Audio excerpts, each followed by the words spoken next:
Kwa ihinda rĩa thiku ithatu kirumaniririo, Susan Nyambura akoretwo akioha thabari ya gwetha gacukuru gake Lian Taji ka miaka iiri na mieri mugwanja, na muthenya wa umuthi niguo amenyithitie maobitha a borithi thutha wa kio giake kwaga guciara matunda. Tucaritie mwana witu through the police ni nguthiete kuo rucini na twa record statement ira ndandika na borithi matwira ni meguthie kurora, ni meguthie kinya kuria mitambo yakinyite magerie gukinyaniria na kuu kuria muirutu ucio kuri imite Kakamega marore kana ni akinyite na kuu kana kuria ari riu ndagika ino.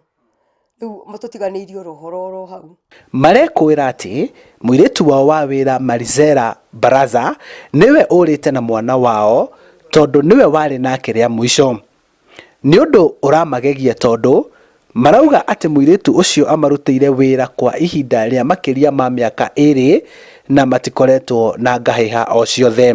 Ndi undu ungijo iguru riake tondu andikirwo ni muirutu wakwa Nairobi na no ni tukoretwo ngithi Nairobi na ngamukora na tugaikara rwega na ngona ni maikarite wega thiini wa nyumba yao na ndari na kahinda rari nako koru ati gakuga ni ndari na marakaro na mariku ukaigwa we confused tondu mwana ucio nduramenya eko no korwo ni aratekerwo care nduramenya mwana eko na ni ukuigwa wina thina wa ngoro.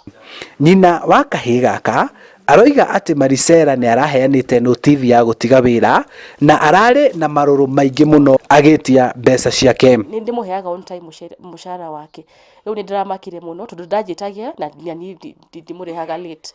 Riu tondu ndirari na mbeca 31 ndiramutumira 2,000 alafu muthenya ucio ungi ndiracokera ndiramutumira 8,000 ndimurihaga 10,000 in total. Riu ndamuhe mbia ciake ndirakoretwo na gathina gwiciria niki anjitia mbia na anjitie uguo no ndirauga no ngae na bata na tukoragwo na thina ndiramuhe mbia ciake na turatigana uguo. Maobitha a borithi ni mambiriirie birigiceni ya gwethana na Lian Taji na Marizera Baraza na maroria mundu wina riboti cimegie ahanyuke ceceni-ini ya borithi iria ihakuhi nake.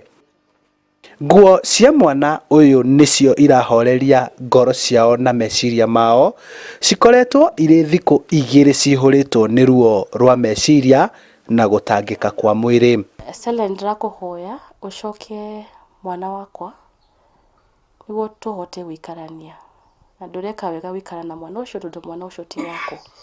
Kiria matigitwo nakio kwa ihinda riri no mbica cia mwana uyu na imwe cia nguo iria mwana uyu arekiraga thutha wa kumwihokera muirutu wa wira uria thutha wa kumarerera mwana uyu kwa makiria ma miaka iri etharite nake.